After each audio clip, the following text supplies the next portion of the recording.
Que la gloire du Seigneur subsiste à jamais, qu'il se réjouisse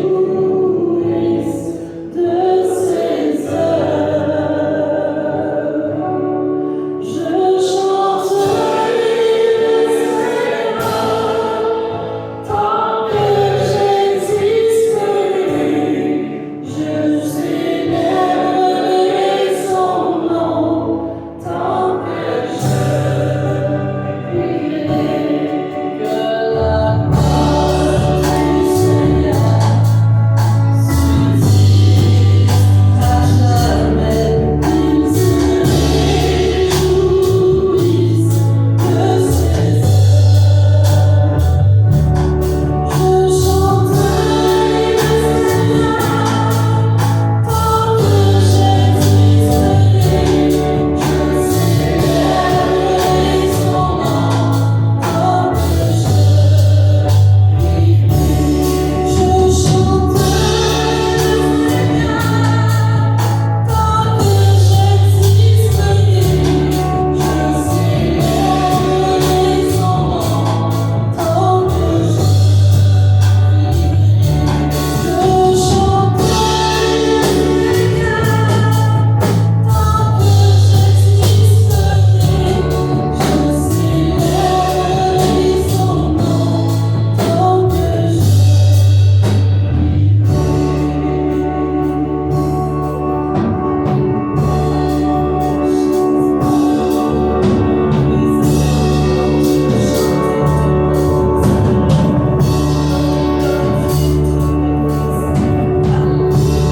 que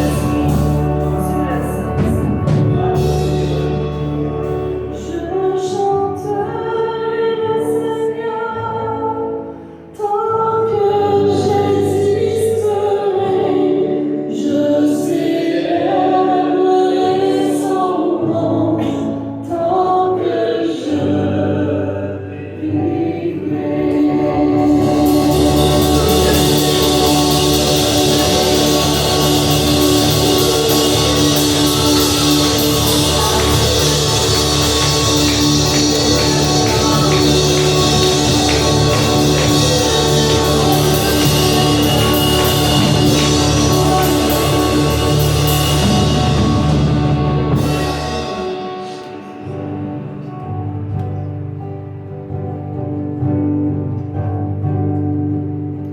Le roi dans sa bonté, vêtu de majesté, la terre est dans la joie, la terre est dans la joie. Sa gloire resplendit. L'obscurité s'enfuit au son de sa voix, au son de sa voix.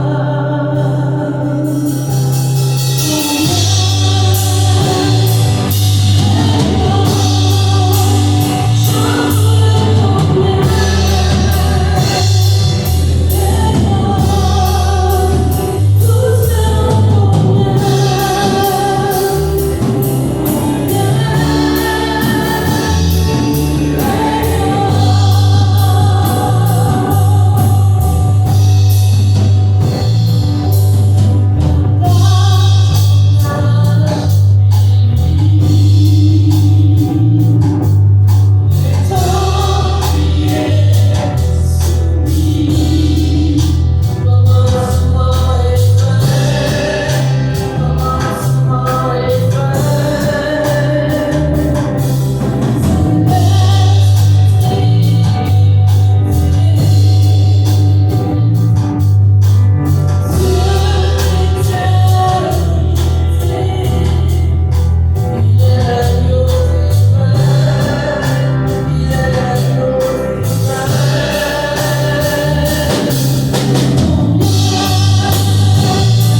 Donc, on va prendre, si vous voulez bien, dans la Bible, dans Ecclésiaste, chapitre 3, versets 10 à 14, pour commencer.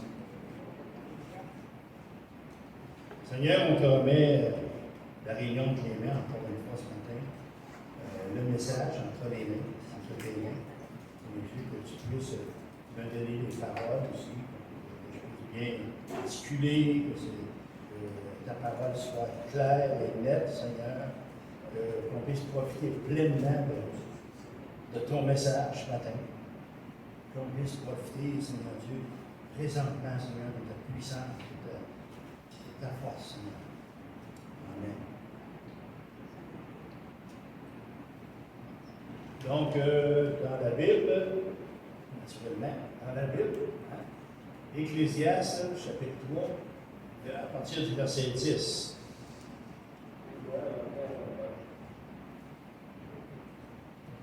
Alors, à partir du verset 10, j'ai vu à quelle occupation Dieu soumet les fils de l'homme. Il fait toutes choses bonnes en son temps. Même, il a mis dans leur cœur la pensée de l'éternité, bien que l'homme ne puisse pas saisir l'œuvre que Dieu fait du commencement jusqu'à la fin. J'ai reconnu qu'il y a de bonheur pour eux qu'à se réjouir et à se donner du bien-être pendant leur vie. Mais que si l'homme mange et boit et jouit du bien-être au milieu de tout son travail, c'est là le don de Dieu.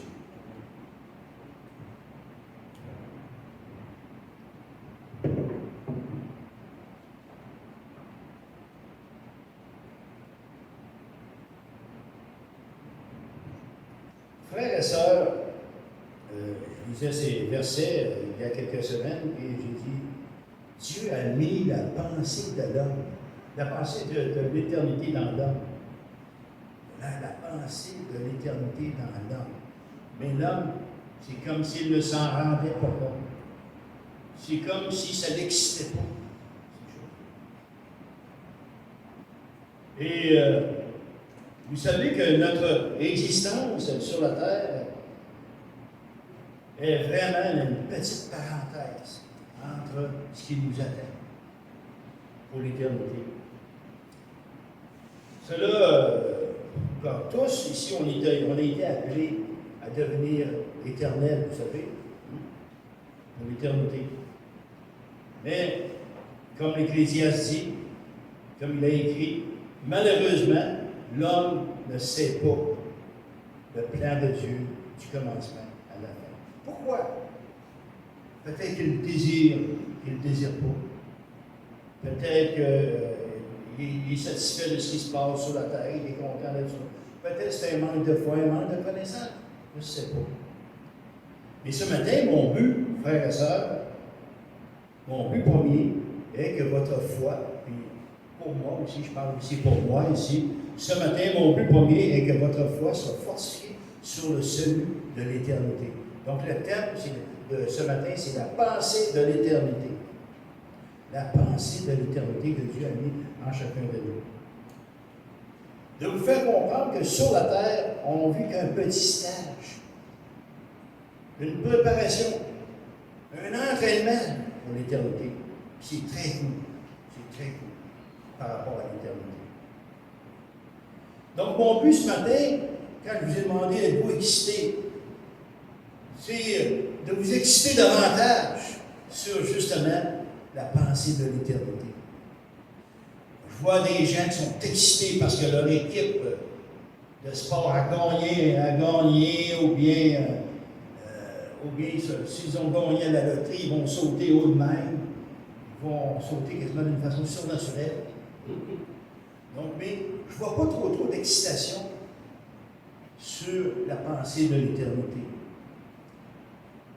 Donc, ce matin, pour moi, c'est de nous exciter. Et l'apôtre Paul était un de ceux qui semblaient être excités. Il disait, c'est dans Philippiens, chapitre 1, verset 21, « Car Christ est ma vie, et la mort m'est un gain. » Pour l'apôtre Paul, la mort, c'était rien pour lui. La mort terrestre. Parce que pour lui, c'était le ciel, c'était l'éternité. Il était excité par l'éternité. Donc ce matin, mon but, c'est de vous exciter, m'exciter, qu'on s'excite tout sur la pensée de l'éternité. La pensée de l'éternité, ça vaut la peine de s'y pencher. Donc, dans Romains chapitre 1, verset 20,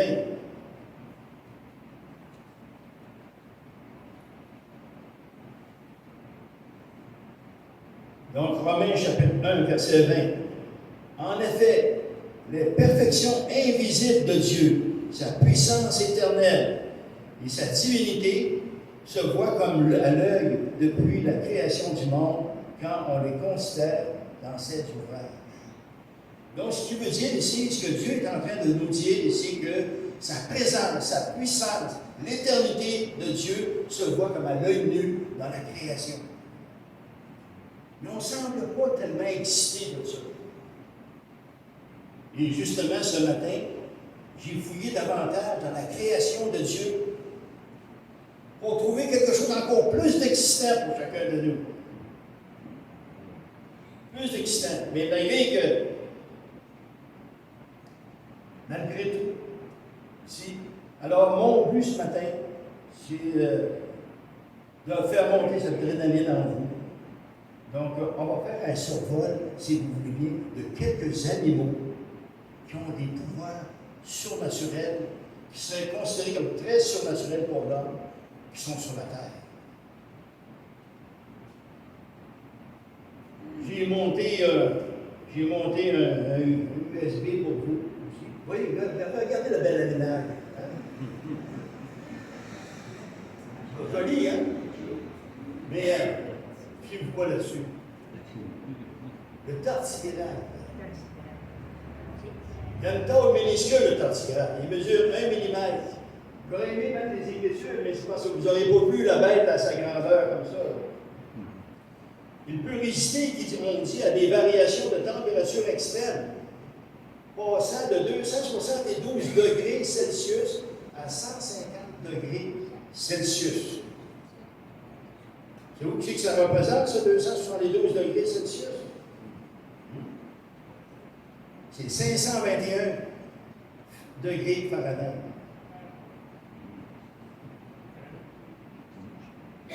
Savez-vous que l'eau gèle à 0 degré Celsius? L'homme ici, il va brûler à 42, il brûle, il y a des brûlures, à 42 degrés Celsius. L'homme est plus capable d'endurer ça. En Europe, présentement, on endure des températures de 40.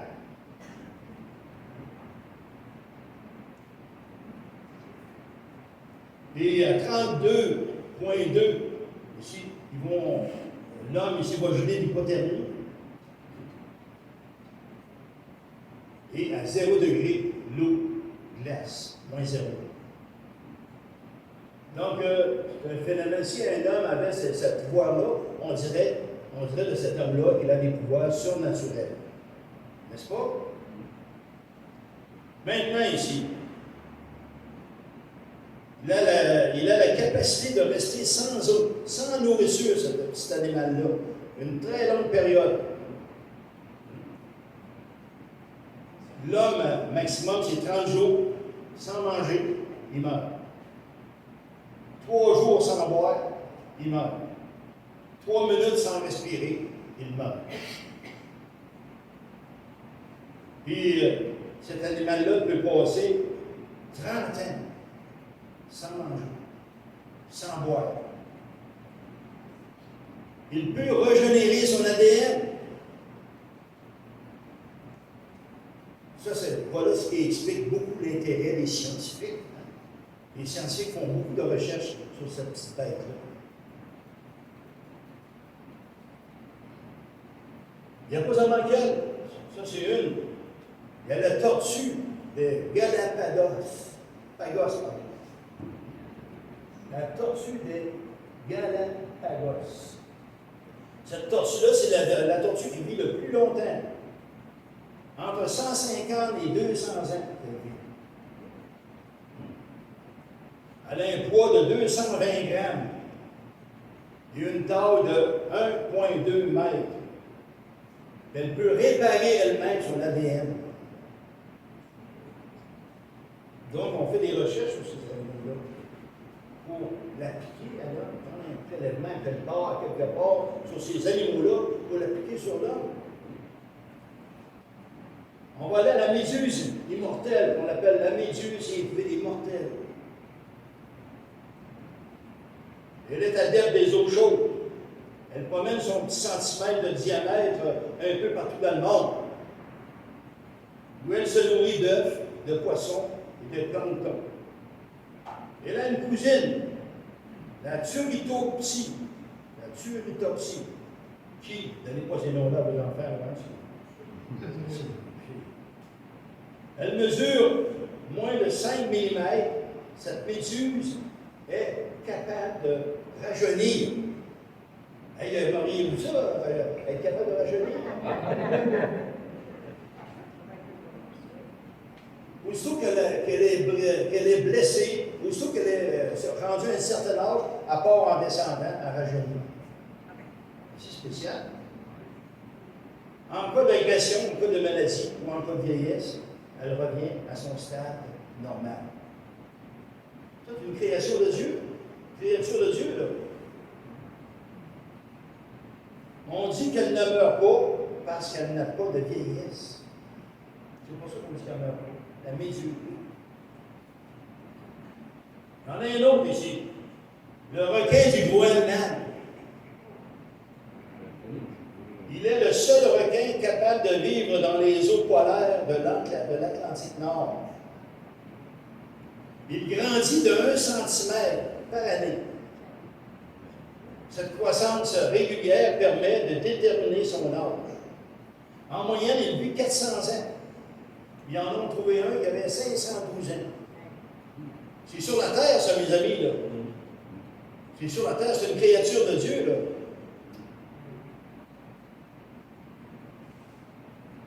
Il y en a un autre ici.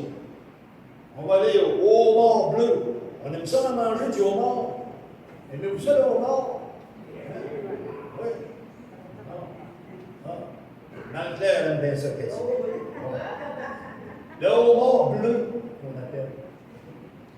Il n'est qu'un animal bon à manger. Il n'est pas seulement qu'un animal bon à manger. Il est surtout doté d'un métabolisme particulier qui lui permet d'être au top 8 des animaux immortels.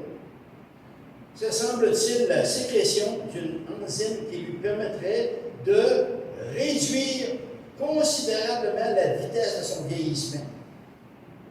Aimeriez-vous ça? Arrêtez la croissance de votre vieillissement. Aimeriez-vous ça? Hein? Je ne veillerai pas ça. Hein? Ah, mais il y a un problème. Or, chaque fois que sa carapace devient plus importante et plus lourde, il lui est donc le plus difficile d'en sortir. Alors, il est coincé, et puis ça fait comme un carcan, il se détériore à l'intérieur, puis il meurt à bout de force. En voulez-vous un autre? Hein? Je ne les ai pas tout pris, là. Juste quelques-uns, là. Puis moi, là, ça fortifie, là. Hey, ça fortifie, là, ma pensée sur l'éternité, là. Ça fortifie ma pensée sur les puissances, la puissance de Dieu, la force de Dieu. Le retour, hey, ça, c'est pas là, c'est pas beau, ça, hein? C'est pas l'animal le plus beau, ça. Le retour est loin d'être le plus beau des animaux. Par contre, il est l'un des plus étonnants. Vivant sous terre, il n'a pas de poids et sa vision est presque nulle, à l'inverse de son odorat et de son ouïe, qui sont particulièrement développés pour lui permettre d'évoluer dans la noirceur. Il mesure entre 3 et 33 cm. Il vit 10 fois plus longtemps qu'une souris. Selon une étude, il est capable d'échapper au cancer. Il ne connaît aucune maladie cardiovasculaire, ni maladie neurodégénérative. Il est insensible à la douleur. Nous autres, on se fait traiter avec le cortisone en voiture, ça ne marche pas à moitié, tout ça. Voyez-vous, là, des possibilités.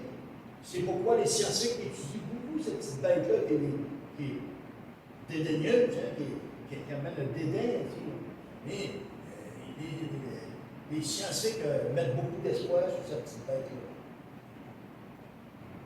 On va aller dans une septième. La baleine boréale, également surnommée la baleine du Groenland. Elle peut mesurer jusqu'à 17 mètres de long. Wow! Ça, c'est pas loin de 50 pieds et plus, ça. Hein? Si on multiplie par 3,3, puis elle peut peser 100 tonnes. Je ne voudrais pas l'avoir sur le dos, ça serait tout un fardeau. Elle peut atteindre l'âge de 200 ans. Malheureusement, elle est victime de l'homme qui la pourchasse tout le temps. Puis elle souffre aujourd'hui beaucoup du réchauffement de la planète. Elle vit dans l'océan Arctique. On les voit là? Oui. L'autre, là, il est spécial, pas mal spécial. Le planaire, hein? Il évolue en eau douce comme en eau tiède, en eau salée, pardon. Ce ver, c'est un ver plat, aquatique, et est considéré comme un animal indestructible. Pour la raison que s'il perd une partie de son corps, il est capable de la régénérer. Il peut même se régénérer une nouvelle tête. L'université Harvard dit que bientôt, ils vont pouvoir faire pousser les membres des hommes par un prélèvement de cette bête. Ben là, si Dieu veut, hein? Pas sûr que Dieu soit d'accord avec ça. Donc, ces 8 bêtes ici. Non, vous trouvez, moi, j'ai trouvé que c'est impressionnant de voir ça dans la création, ces choses-là, de voir la capacité de Dieu, les pouvoirs que Dieu peut donner à certains animaux et qu'il peut donner à l'homme ici. Mais pourquoi Dieu n'a pas doté l'homme de ces puissants pouvoirs qu'il a donnés à ces animaux-là? Pourquoi? Il y a une raison. C'est cette raison-là que j'ai cherché, surtout. Pourquoi? Pourquoi Dieu n'a pas donné à l'homme les pouvoirs du tardigrade, par exemple, qui résiste à des températures extrêmes? Et pourtant, dans la Bible, on voit qu'il l'a fait avec Daniel et ses compagnons dans la fournaise ardente, n'est-ce pas? Hein? Il est capable de le faire, Dieu. Mais là, c'est parce que ce qui arrive, c'est que moi, ce qui m'aide dans tout ça, dans ma tête d'incroyant un peu, c'est que j'ai écouté des histoires, ceux qui racontent dans l'Ancien Testament, qu'on peut réussir à passer dans une fournaise ardente et tout ça, et on peut vérifier avec la création de Dieu. Les animaux sont des témoins de la puissance de Dieu, du pouvoir que Dieu peut donner. Ils sont des témoins de ça. Pourquoi il n'a pas donné à l'homme ce pouvoir qu'il a donné au tardigrade de mettre son métabolisme au neutre en cas de besoin, afin qu'il ne souffre pas de manque d'eau et de nourriture? Pourquoi? Pourtant, il l'a fait dans le désert, là, d'une autre façon. Pendant 40 ans dans le désert, il a fait vivre son peuple, le Seigneur. Ils n'ont jamais manqué d'eau ni de nourriture. La manne et tout ça ici. Donc, aucun homme n'aurait pu, par lui-même, passer 40 ans dans le désert sans. Et pourquoi il n'a pas donné? Donc, ça pourrait, mais nous autres, on pourrait dire, ah, c'est écrit dans la Bible, il y en a qui sont incroyants. C'est pas vrai, ces choses-là. Ça se peut pas. Mais ça se peut. Vous avez vu, l'animal, on peut le vérifier, ça a été vérifié. Ces choses-là. Pourquoi Dieu ne permet pas à l'homme de vivre 500 ans et plus encore aujourd'hui? Comme il l'a fait pour le requin du Groenland. Pourtant, il a permis à Mathusalem de vivre combien? 969 ans. Adam, 930 ans. Alors, il me semble que c'est pas croyable, hein, ça. J'aime dire à quoi ça, oui. Mais quand je vois ici, ces petites bêtes-là qui peuvent vivre 500 ans, mais là, c'est une grosse bête, celle-là. Il l'a fait pour le requin du Groenland. Donc, c'est possible, il n'y a rien d'impossible, notre Dieu. On chante entre notre Dieu est grand. Oui, il est grand, notre Dieu, frère et soeur. Très grand. Puis, ce qu'il dit dans la Bible, c'est vrai. Et puis, quand il dit, regardez ma nature, regardez dans la création, ça se voit comme à l'œil nu, ma puissance. Mon éternité se voit comme à l'œil nu dans la création. Voyez, regardez, constatez.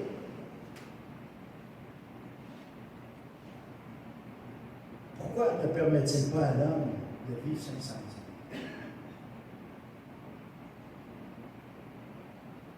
Pourquoi ne permet-il pas d'être insensible à la douleur? Pourquoi on a mal? On se connaît un petit peu beau, on se fait pleurer. Pourquoi?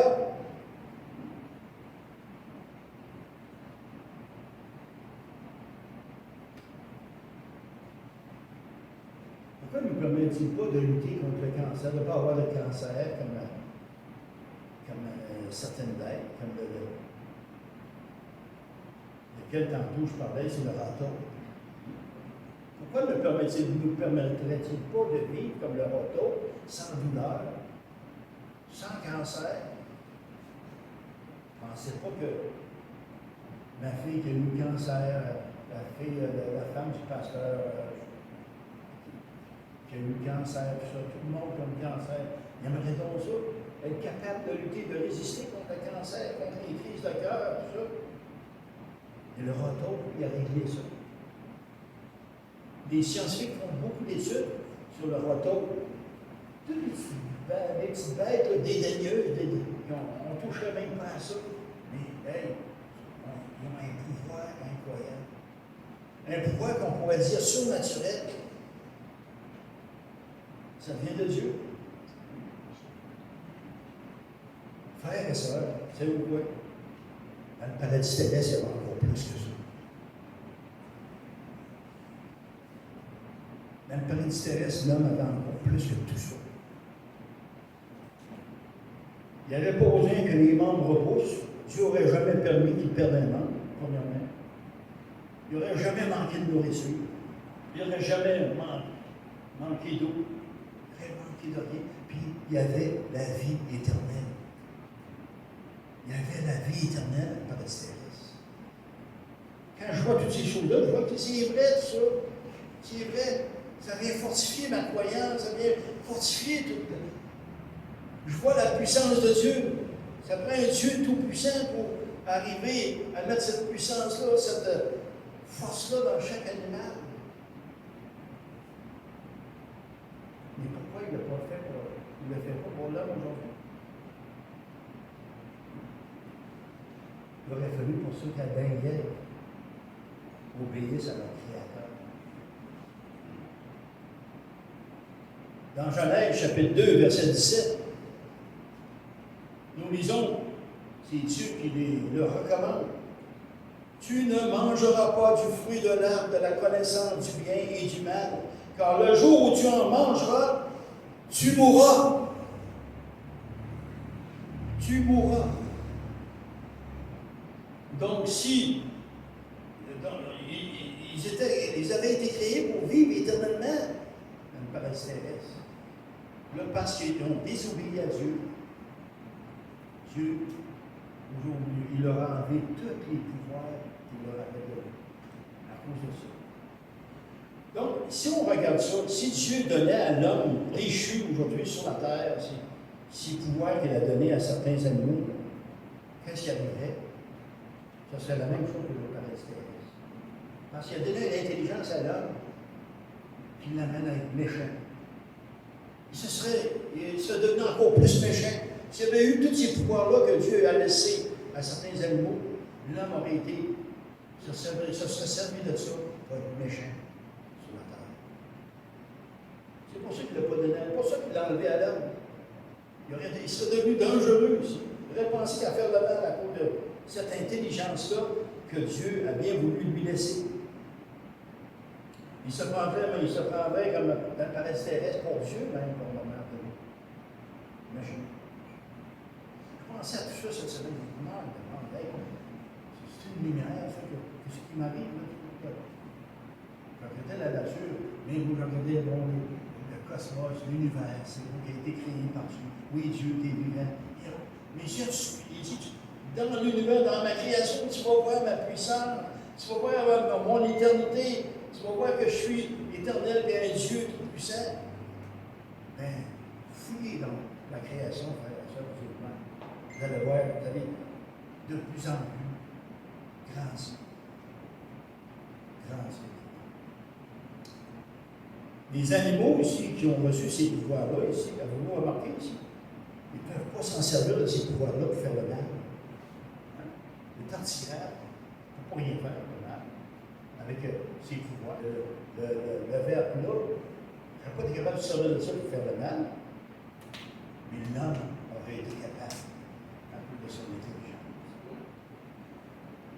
Mais les animaux, oui, mais Dieu ne veut pas que ça se termine comme ça.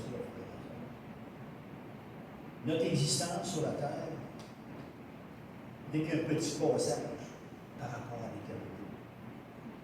Vous avez été créés dans quel but? Dans le but de vivre éternellement, tout le monde. On a tous été créés, frères et sœurs, dans le but de vivre éternellement, pour l'éternité. Et la terre, c'est un petit stage, par rapport à l'éternité. Fait qu'arrêtons de se faire des royaumes sur la terre, de se bâtir des royaumes, de se bâtir sur des choses, puis mettre l'accent sur les choses de la terre au maximum. C'est de quoi durer. C'est rien à cause de l'éternité. C'est rien. Donc, la terre est un stage, puis une préparation aussi. Un entraînement dans le but de l'éternité. Mais Dieu, il y a un plan. Dieu, il y a un plan. Ces plans, il nous les fait connaître, ces plans, frère et sœur. Il nous aime, frère Dieu, frère. Il nous aime, Dieu, énormément. Dieu, là, je vais vous dire en affaire après, tout ce que l'homme fait, là, on ne comprend pas qu'il l'aime encore. On ne comprend pas. Nous autres, on saillit pour bien moins que ça. C'est pas long. Le plan de Dieu pour nous, frères et sœurs, ce n'est pas seulement de donner de belles récompenses. C'est quoi le plan de Dieu d'après vous? C'est de nous sauver, donner la vie éternelle, de nous accueillir dans son royaume. Est-ce que c'est ça le merveilleux plan de Dieu? Ça ne se limite pas à ça. Oui, bonne réponse. Je suis certain que vous êtes capable de tout donner des bonnes réponses. Mais la meilleure réponse de tout, pour en arriver là, c'est bien plus que ça. Son projet est de faire de nous, ses enfants, une toute nouvelle personne qui est capable d'aimer, qui est capable de pardonner, et qui est capable de vivre surnaturellement.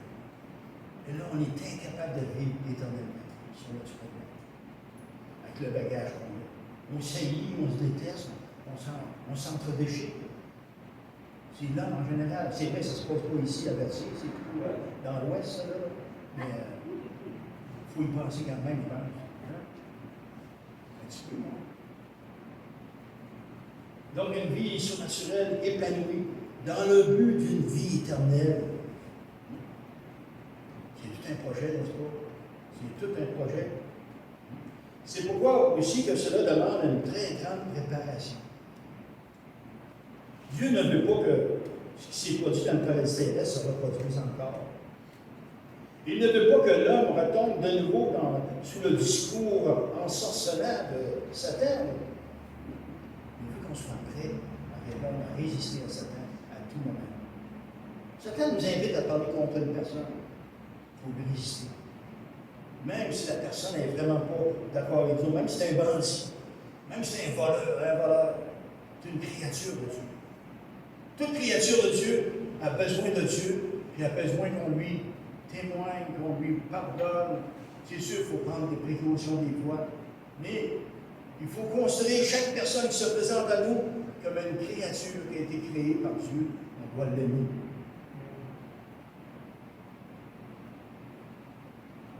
C'est pourquoi aussi que ça demande une très grande préparation. Alléluia. Donc c'est pourquoi ici, il a commencé par mettre en chacun de nous la pensée de l'éternité. Il a mis la pensée de l'éternité, mais il ne veut pas que ça s'arrête là. Il ne veut pas que ça s'arrête là. Dans Ecclésiaste, on répète ici, il a mis la pensée de l'éternité dans leur cœur, dans le cœur de l'homme, mais l'homme ne saisit pas. Et on va-tu saisir, nous autres? Hein? On l'a-tu saisi? On l'a saisi? Oui. Amen. Hey, je parle autant pour moi que pour vous, le frère et sœur. Hein? Est-ce qu'on a saisi le plan de Dieu pour l'éternité? Oui. Et qu'est-ce qui doit se passer quand on saisit le plan de Dieu? Qu'est-ce qui doit se passer dans l'homme? Alors, quand l'homme comprend que sa vie se limite pas sur la terre, qu'est-ce qui lui arrive? Il va se préparer pour l'éternité. S'il a compris que l'éternité, c'est mieux que sur la terre, il va faire attention à ce qu'il fait. Il va avoir hâte de rentrer à la maison. Il va venir à son église. Il va travailler avec son église. Vous savez, on parle d'église des fois, comme je pensais à la petite cuillère. La petite cuillère, c'est l'église. Hein? Les hommes d'affaires du plein évangile, c'est l'église. C'est des. Comment je dirais ça? C'est des ministères qui sortent de l'église. C'est certain qu'ici, à Berthierville, on n'est pas équipé de vous donner à tous les semaines à manger à des pauvres dans la rue. Mais de l'église, il va y avoir des personnes qui sortent. Peu importe, dans quoi, c'est l'Église. Tout ce qui est bien, tout ce qui est bon, tout ce qui est en rapport avec la parole de Dieu, ça vient de l'Église. L'Église, c'est des hommes de Dieu, des femmes de Dieu qui se réunissent pour faire le bien, pour chercher la face de Dieu, voir des choses, ça fait peu importe. On parle d'évangélisation, peu importe. On essaie tout ce qui nous passe par la tête de bon. On parle à notre voisine, à nos voisins. C'est ça, le plan de Dieu. Et quand si à ce moment précis, on a compris ça, cette chose-là, si on a compris ça ici, Dieu travaille en nous immédiatement. Je travaillais comme ça au transport de Montréal encore aujourd'hui. Mais à comme ça au transport de Montréal, on me disait, quand est-ce que vous allez mettre telle chose en pratique? Là, il ne fallait pas dire lundi, si on était le vendredi, il fallait dire aujourd'hui même. Aujourd'hui, immédiatement. Et s'il y en a un qui était prêt à dire samedi qu'on était le vendredi, là, oh, t'es pas correct, là, bonhomme. Donc, Dieu travaille en vous et met en vous tout ce dont vous avez besoin pour accomplir votre destinée éternelle. Il vous prépare à régner avec lui. C'est pas la petite tardigrade qui va régner avec Dieu, là. Mais c'est nous qui allons régner avec Dieu, avec toute la puissance qu'il va nous donner, avec tout l'amour qu'on va avoir compris qu'il faut avoir. Il faut s'approcher de la victoire éternelle, frères et sœurs. Si vous avez une relation avec Jésus, vous n'avez pas à craindre la mort, car elle devient la porte qui ouvre à l'éternité. Quelqu'un disait, je vois au salon mortuaire, je pense que c'est ma soeur Jacinthe. Elle n'est pas là, je pense. En tout cas, elle dit qu'il fallait qu'elle aille au salon mortuaire. C'est là, elle est là, la belle Jacinthe. Hein? Vois-tu, Jacinthe? Hein? Tu pourras dire aux gens, c'est la porte de l'éternité qui s'est ouverte à cette personne. sais pas si vous connaissez Gilles Boudreau. Gilles Boudreau, M. Boudreau, il y en a qui le connaissent. Mais Gilles Boudreau, lui, il était mourant à l'hôpital. C'était mon ami d'évangélisation, c'était mon compagnon d'armes spirituelles, je dirais. On allait de maison en maison, de porte en porte. On a fait beaucoup de choses ensemble. Et là, il a le cancer, il est à l'hôpital. On prie pour lui, on prie. Je dis, Gilles, on va prier. On va voir qu'est-ce que Dieu va faire. Mais son état empirait. Et puis là, Gilles, il dit, Gilles, sauf jamais madame. Puis, à part ça, il s'en va pour l'éternité. Tu es en train d'ouvrir la porte de l'éternité en mourant. Il est parti joyeux, Gilles. Il est parti avec le sourire. Sa femme l'a laissé partir avec un sourire. Frères et sœurs, la mort n'est pas la fin de votre vie. Elle est la fin de la vie sur la terre, oui. Elle est la porte qui ouvre à l'éternité. Surtout ça qu'il faut penser. Surtout ça qu'il faut penser. Elle est la naissance de notre vie éternelle. C'est pour ça qu'on a été créés, pour vivre éternellement. Notamment, il serait plus simple, par contre, de vivre à tous les jours avec la pensée qu'on peut partir aujourd'hui. Parce que comme disait ici,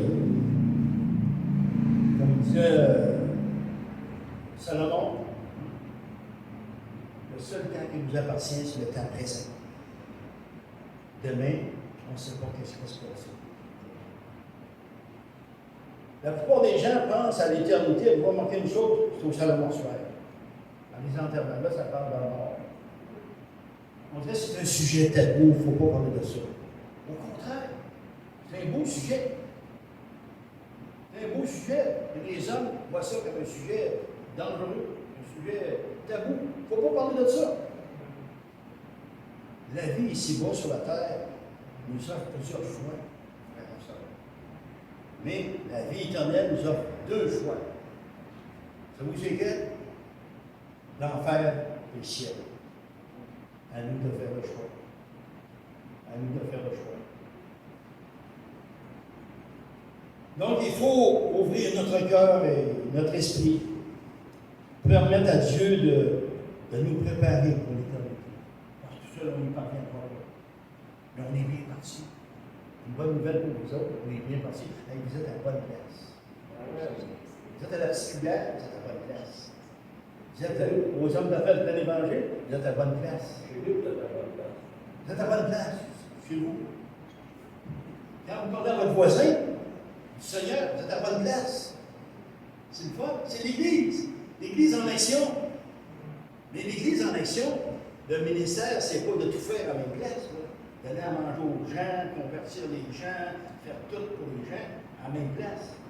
C'est qu'à la même place, il va sortir différentes choses, différents ministères. Là, ça. C'est comme Dieu voulait à la tour de Eiffel, qui grossisse de même, qui grossisse de même. En s'élargissant les uns les autres. Fait que, là, ici, tu vois des ministères partiellement.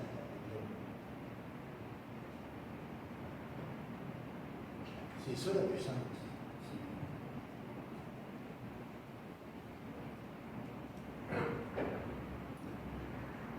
Vous êtes appelés, si vous adoptez une perspective éternelle, vous n'avez pas le choix. Si vous adoptez une perspective éternelle, si vous êtes déterminé à être celui que Dieu veut que vous soyez, frères et sœurs, vous verrez sa main va agir dans votre vie.